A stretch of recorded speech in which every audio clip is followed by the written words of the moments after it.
Adoption des lois et contrôle de l'action gouvernementale sont les deux principales missions de l'Assemblée nationale.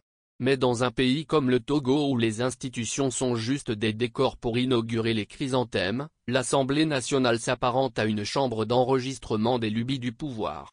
Dans son fonctionnement, c'est une institution budgétivore qui s'aligne sur les actions futiles qui saignent les caisses de l'État. La législature peuplée de 108 députés du parti présidentiel sur 113 se donne dans la démesure et conforte la position de ceux qui pensent que le Togo ne peut décoller sous le régime Gnassingbé. En l'espace de 2 mois, les députés se sont transportés sur Kara à 420 km de Lomé avec tout ce que cela génère comme dépenses superfétatoires qui auraient pu servir à d'autres urgences du pays. En séminaire gouvernemental le 28 août 2024 à Kara, les députés togolais s'y sont retrouvés aussi pour, dit-on, s'imprégner des priorités de l'exécutif et créer une synergie entre le gouvernement et le Parlement. Ces députés ont poussé l'outrecuidance jusqu'à déclarer que c'était l'occasion pour présenter les doléances des populations qu'ils ont rencontrées sur le terrain du retour de leur tournée des vacances parlementaires.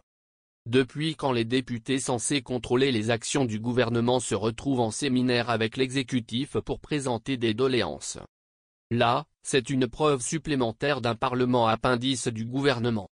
Comme par enchantement, la deuxième session ordinaire de l'année s'est déroulée mardi 1er octobre 2024, lors d'une séance solennelle organisée à Kara en présence de plusieurs officiels et invités dont les présidents des assemblées nationales du Bénin et de la Côte d'Ivoire.